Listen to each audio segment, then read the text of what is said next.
ଯେତେବେଳେ ଯୁଦ୍ଧର କଥା ଉଠେ, ଦେଶ ପ୍ରେମର କଥା ଉଠେ, ସେତେବେଳେ ଆମକୁ ସବୁ ଜୀବନର ସବୁ ସୁଖ ଭୁଲି ଯିବାକୁ ହୁଏ। କେବଳ ମାତୃଭୂମିର ମର୍ଯ୍ୟାଦା, ମହତ୍ଵ, ସମ୍ମାନ ରଖିବା ପାଇଁ ଆମ ମନ ଭିତରେ ଆଗ୍ରହ ଆସେ। ତେଣୁ ସେତେବେଳେ ପ୍ଲେଟୋଙ୍କ ସମୟରେ ଯୁଦ୍ଧ ଥିଲା ଆଉ ପ୍ରେମ ଥିଲା। ତ ତାପରେ ପରେ ଆମେ ଦେଖିବା ତା ସହିତ ଆହୁରି ଯୋଡି ହେଇଗଲା। କଣ ଆସିଲା ନା ଆସିଲା ତୃତୀୟରେ, of all great things two things are, one is love, the other is war. love ଆଉ war, ପ୍ରେମ ଓ ଯୁଦ୍ଧ, ଏ ଦୁଇଟିକୁ ନେଇକିରି ମଣିଷ ଯେମିତି ଆବେଗ ପ୍ରବଣ ହେଉଥିଲା, ଠିକ ସେହିପରି ଭାବରେ ଆସିଲା ଈଶ୍ୱରଙ୍କର କଥା। ତୃତୀୟ ସ୍ତରରେ ଈଶ୍ୱର ଆସିଲେ। ତେଣୁ ଈଶ୍ୱରଙ୍କ କଥା ଆସିଲା। ଈଶ୍ୱର କୋଉଠୁ ଆସିଲେ? ଈଶ୍ୱର କୋଉଠି ରୁହନ୍ତି? ଈଶ୍ୱର ଖାଆନ୍ତି କଣ? ଈଶ୍ୱରଙ୍କର ରୂପ କେମିତିଆ? ଏମିତି ମଣିଷ ଭିତରେ ଚିନ୍ତା ବଢିବାକୁ ଲାଗିଲା। ଈଶ୍ୱର କିଏ, କଣ, ତାଙ୍କ ସମ୍ବନ୍ଧରେ ଯେତେ ଯେତେ କଥା ସବୁ ରହିଛି, ପ୍ରାଚୀନ କଥା ସବୁ, ତାକୁ ଆଲୋଡ଼ନ କରିକିରି ଆମେ ବୁଝିବାକୁ ଚାହିଁଲୁ ଈଶ୍ୱରଙ୍କର ରୂପଟି କଣ।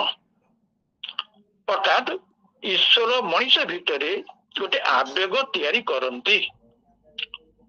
ଏବଂ ତାପରେ ଆସିଲା ଈଶ୍ୱର ଜନ୍ମଭୂମିର କଥା। ଜନ୍ମଭୂମି ଯେ ଆମେ କାହିଁକି ଏକଥା ଯୁଦ୍ଧ, ପ୍ରେମ, ଈଶ୍ୱର ଏସବୁ କଥା କହୁଛୁ, କୋଉ ସକାଶେ କହୁଛୁ ଏବଂ କୋଉମାନେ କହୁଛନ୍ତି? ନା ଯୋଉମାନେ କହୁଛନ୍ତି ସେମାନଙ୍କର ଗୋଟେ ଭୂମି ଅଛି, ସେମାନଙ୍କ ଗୋଟେ ସ୍ଥାନ ଅଛି, ସେ ଗୋଟେ ସ୍ଥାନରେ ଜନ୍ମ ନେଇଛନ୍ତି ଏବଂ ସେଇ ସ୍ଥାନକୁ ଯଦି ସେମାନେ ଭଲ ନ ପାଇବେ ତାହେଲେ କଣ ହବ? ନା ଏହା ହବ ମଣିଷ ଯେମିତି ଗୋଟେ କୋଉଠୁ କାହୁଁ ଆସିଲା ଭଳି, ଗୋଟେ ଅନିଶ୍ଚିତ କୋଉ ସ୍ଥାନରୁ ଆସିଛି ସେଇଭଳି ଜଣା ପଡିବ, ସେଇଭଳି ମନେ ହବ।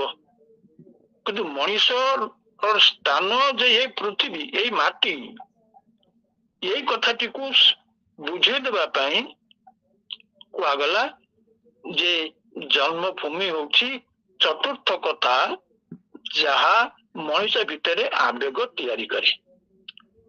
ଆମେ ରାମାୟଣ ଆଖ୍ୟାନରେ ଜାଣିଛେ, ରାମାୟଣ ଆଖ୍ୟାନରେ ରାମଚନ୍ଦ୍ର ରାବଣକୁ ମାରିଲେ, ସୀତାଙ୍କୁ ଉଦ୍ଧାର କରିଲେ, ଏସବୁ କଥା ହେଲା। ତାପରେ ଲକ୍ଷ୍ମଣ ରାମକୁ କହୁଛନ୍ତି, ଭାଇ ଆମେ ବହୁ ଦିନ ହେଲା ପଳେଇ ଆସିଲେଣି, 14 ବର୍ଷ ଆ ଭିତରେ କେମିତି କଟିଗଲା ଆମେ ଜାଣିପାରିଲେ ନାହିଁ, ମନ ଭାରି ଉଚ୍ଛନ୍ନ ହେଲାଣି, ଆମେ କେମିତି ଆମ ଗାଁକୁ ଫେରିଯାଆନ୍ତେ। ସେଇଠି ସେ କହୁଛନ୍ତି, ଏ ଜନନୀ ଜନ୍ମଭୂମିଶ୍ଚ ସ୍ୱର୍ଗାଦପି କରିଅସି। ତାର ଉପର ପଦଟା ମୋର ଠିକ ମନେ ପଡୁନି। ଇଏ ଅନେକ ପଚାରନ୍ତି, ଜନନୀ ଜନ୍ମଭୂମିଶ୍ଚ ସ୍ୱର୍ଗାଦପି କରିଅସି, ଏଇ ଯୋଉ କଥା ହେଲା ତା ଉପର ପଦଟା ମୋର ମନେ, ଅନେକ ପ୍ରଶ୍ନ କରନ୍ତି।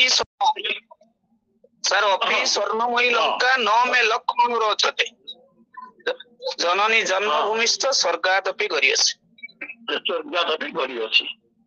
ଅନେକ କହନ୍ତି ଯେ ଏ କଥାଟି କୋଉଠି ଲେଖା ହେଇଛି? କେହି କହନ୍ତି ରାମାୟଣରେ, କିଏ କଣ କହନ୍ତି, ନାନା ପ୍ରକାର କଥା କହିଯାଆନ୍ତି। ପ୍ରକୃତରେ ନା ରାମାୟଣରେ ଅଛି, ନା ଆମେ ଜାଣିଥିବା ଯୋଉ ଶାସ୍ତ୍ର ଗୁଡିକରେ ଏସବୁ କଥାଟା ଅଛି। ଏ ଗୀତଟି ବା ଏ ପଦଟି ଅଛି ପାଣ୍ଡବ ଗୀତା ବୋଲିକରି ଗୋଟିଏ ଗ୍ରନ୍ଥ ଅଛି। ଏ ପାଣ୍ଡବ ଗୀତାରେ ଏ କଥାଟି କୁହାଯାଇଛି।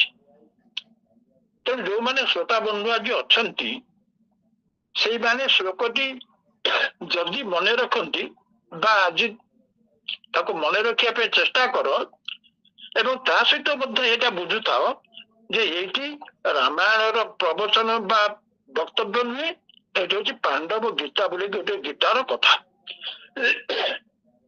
ତାତ୍ପର୍ଯ୍ୟ ହଉଛି ଏହା ଯେ ରାମଚନ୍ଦ୍ର ସେଇଠି କହିଦେଇଗଲେ ଯେ ମୋର ଜନ୍ମଭୂମି ହଉଛି ସବୁଠାରୁ ବଡ।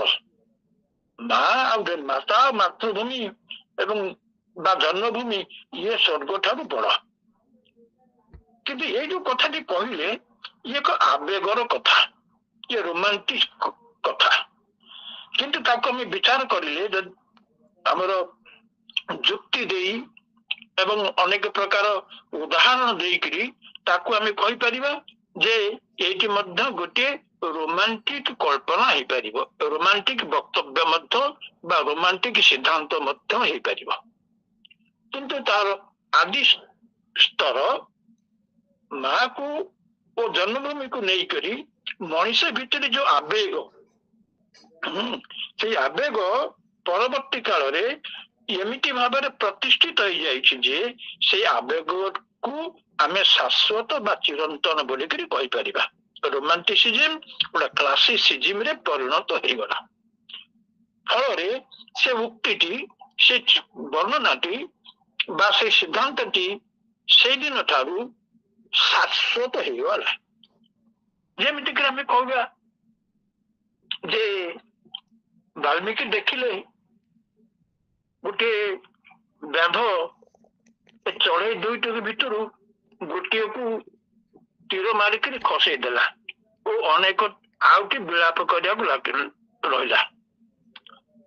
ଯୋଉ ମା ବୁଦ୍ଧ ବୋଲିକିରି କୁହାଯାଇଛି ଯେ ହେ ଶବର ବା ବ୍ୟାଧ, ତୁ କଣ ଏଇ ପକ୍ଷୀଟିକୁ ମାରିକିରି ଭାବୁଛୁ ତୁ ସବୁଦିନ ଅମର ହେଇକି ରହିଯିବୁ, ଗୋଟେ ବଡ କୀର୍ତ୍ତି କାମ କରିଦେଇଗଲୁ।